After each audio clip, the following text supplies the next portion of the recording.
Enquanto isso, a deputada federal Luciene Cavalcante, do PSOL de São Paulo, ela protocolou uma proposta de emenda à Constituição que estabelece cotas de gênero e raça para tribunais superiores, incluindo o Supremo. A proposta determina que pelo menos metade das vagas dos ministros, desembargadores e juízes sejam ocupadas por mulheres e por pessoas autodeclaradas pretas, pardas, indígenas ou quilombolas. A regra também se aplicaria ao Tribunal de Contas da União e ao Superior Tribunal Militar. Essa é outra questão, Reinaldo, representatividade. Sou contra, obviamente, essa proposta.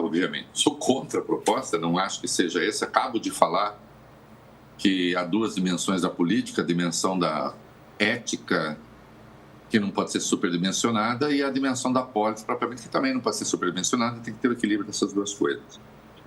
E equilíbrio religioso, não vai ter? Vai ter que ter uma cota também para evangélico, vai ter que ter uma cota para católico, vai ter que ter uma cota para as religiões de origem africana, vai ter que ter uma cota para espíritas, não sei o quê, vamos ter que fazer um tribunal com 180 pessoas. Obviamente não é assim. As políticas inclusivas, elas têm de ser feitas na base, tem que ser feita... Porque senão, daqui a pouco, alguém vai propor, e eu pergunto se seria conveniente, que nós façamos um congresso que também tem que representar na lei a composição racial da sociedade. Vamos fazer isso? Então, quando são aqui... Mas o conceito de negro no Brasil... não é o nome do IBGE, é um conceito que também tem natureza política. O mestiço é negro. A rigor, o filho de uma mãe branca e de um pai negro, ou o contrário, ao usar os termos do IBGE, o filho de uma mãe branca e de um pai preto, ou de uma mãe preta e de um pai branco, ele poderia ser tanto branco quanto preto. Quando se fala negro, se fala de uma dimensão política, com a qual eu concordo, porque, afinal de contas, os mestiços também são discriminados. Há discriminação, inclusive, em tons de pele, como nós sabemos, desde a escravidão, seu Diego. Você sabe disso. Colorimetria. Os pretos retintos eram mais discriminados do que os pretos claros. Até hoje. Até hoje. Os retintos iam para a lavoura, os claros serviam na Casa Grande. Nós temos uma obra clássica no Brasil, Escrava Isaura, né? E todo o ethos da obra é assim: olha que absurdo essa branca ser escrava. Né? A novela que mais fez sucesso no Brasil tinha esse fundo. Parecia muito justo que os negros fossem escravos, ainda que fossem mostradas como pessoas sofridas e tal. Mas o que soava absurdo? Olha que absurdo a branca ser escrava. Aí estava a essência da injustiça. Então, nós vamos... Aí, como é que vai ser a representação? Pretos, propriamente, no Brasil, são com 7% ou 8%. Tem que ter 7% ou 8% de pretos, propriamente. O Hélio Lopes é um preto propriamente. Os valores dele são quais mesmo? Aquele que mudou o nome para, acho que é Hélio Bolsonaro, né? Isso. Não é isso? Isso. Mudou o nome para Hélio Bolsonaro. Hélio Negão, né? Que também é conhecido. E era chamado Hélio Negão, agora ele processa quem fala Hélio Negão, quando então, Hélio Negão... Desculpa. Tinha sido um nome político que ele adotou. Né? Então, assim, o Congresso vai também representar, vai ser estritamente assim. Então, nós vamos ter agora 7%, 8% de pretos retintos, aí nós vamos ter 44% de brancos, aí nós vamos ter não sei o quê, aí nós vamos ter não sei o que lá, não sei o que lá. Porque, afinal de contas, o poder maior, o poder que representa mesmo diretamente as nuances sociais todas, é o Congresso, é o Legislativo. Vamos fazer isso? É conveniente fazer isso? Eu acho que não. Então, não é essa a questão. Eu acho...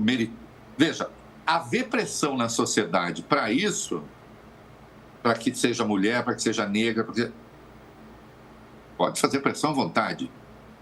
Quero ter um ministro gay. Ah, mas nunca teve? Não sei, até o que eu saiba, não. Não, mas acho que tem de ser... Olha, pressionar pode. Agora, precisa ver se você vai botar isso numa camisa de força da lei. E precisa ver se essa é a questão urgente hoje para o equilíbrio necessário de forças e para que um presidente progressista tenha tranquilidade para governar. Eu acho que não. Eu acho que não. Nós vamos falar agora, vai ter veto no meio ambiente para discutir. E aí, o Lula pensa nisso, não pensa nisso? O Lula pensa em ter uma relação harmoniosa com o Congresso, que ele tenha aplicado algumas derrotas importantes, embora ele tenha sabido lidar com elas, ou não? Né?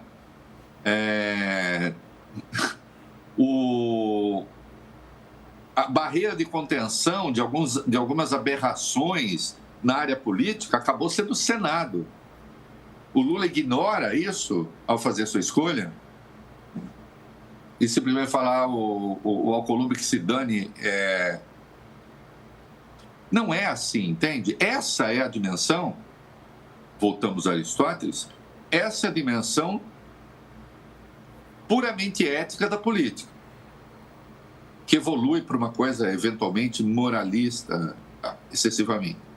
Mas existe a dimensão do equilíbrio, existe a dimensão da polis, existe a relação com os outros, que garante ou não garante uma certa tranquilidade do governante. Então, eu não concordo, não acho que seja esse o local para esse tipo de coisa. Agora, que se deva aumentar, e aumentou brutalmente com o governo progressista, o número de negros na universidade, o número de negros em cargos de comando, o número de negros... Que esse movimento seja crescente, né? Que ganhe cada vez mais visibilidade. Agora, transformar isso numa imposição legal não parece ser uma boa ideia. Olha, o ministro da Fazenda, Fernando Haddad, pediu para o presidente do Senado, Davi Alcolumbre, voltar a discutir pontos da medida provisória da alternativa para o aumento do IOF, que foi arquivada pela Câmara dos Deputados na semana passada. Haddad citou partes incontroversas da medida provisória, como revisões em cadastros de benefícios sociais e medidas de cortes de gastos. O líder do governo no Congresso, o Randolfo Rodrigues, também defendeu a retomada de pontos consensuais, essencialmente de corte de gastos. A medida, que perdeu a vigência na semana passada, era considerada importantíssima, crucial, decisiva para fechar as contas de 2026. E aí, Reinaldo, o Haddad pedindo ao Alcolumbre que trechos da MP derrubada sejam retomados. Veja, eu não pedi isso na pauta logo na sequência desse debate que a gente está fazendo à toa. Né? Precisaria, inclusive, estudar o caminho para isso, porque você não pode reeditar uma medida provisória. Mas havia medidas ali com as quais todos concordavam. Elas garantem mais ou menos 70% dos recursos que o governo precisava, porque derrubaram também propostas de corte de gastos, não só de receita. E aí está dizendo, vamos ver se tem algum caminho para que a gente salve o que deve salvar, para a gente salve aquilo com que as pessoas concordavam, que nem receberam emendas. Pois Diego, precisa do apoio do presidente do Senado. Como vai precisar do apoio do presidente do Senado, eu já posso emendar aqui, se me permite. Vai lá, vai lá. Estou vendo o horário aqui. A questão dos vetos do presidente no meio ambiente. A atuação do Alcolumbre, não estou dizendo que o Alcolumbre pode garantir a manutenção do veto, porque a direita já falou, nós vamos derrubar. É mais uma que nós vamos derrubar. para o meio ambiente, para o Brasil, para tentar conter o Vale Tudo, seria muito importante que esses vetos fossem mantidos.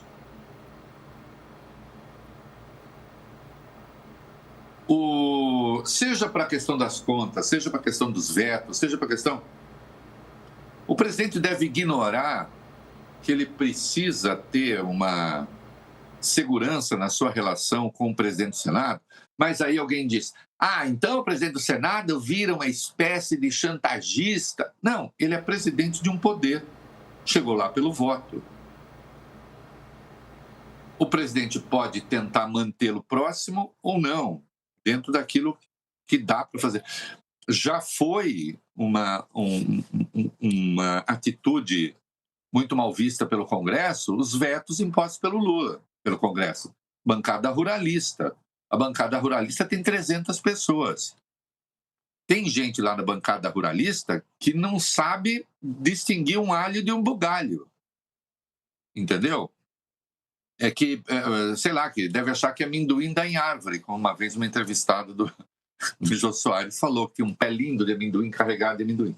O Jô falou, é mesmo? Então. Porque não é ruralista, mas ele é ruralista porque se juntou à turma. É como eu me dizer ruralista porque minha sacada aqui tem um pé de jabuticaba que produz o ano inteiro. Não é ruralista. Mas a tendência é derrubar. Vai ter que ver, tem uma pesquisa do Datafolha sobre a exploração de petróleo na margem equatorial, na foz do Amazonas. 60 e tantos % contra. O Colômbia é a favor. O governo... E aí, assim, imagina explorar petróleo na boca do rio. Não é na boca do rio. A bacia da Foz do Amazonas não é a Foz do Amazonas. A bacia da Foz do Amazonas, ela fica a 175 quilômetros do litoral do Amapá e a 500 quilômetros da Foz do Amazonas. Né?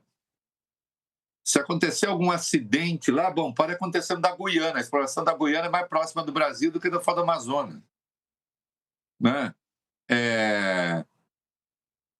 Vai ter que lidar com tudo isso. Então, seria muito importante manter os vetos, que é o Vale Tudo ambiental. Seria importante conseguir fazer a exploração, sim, responsável da Foz do Amazonas.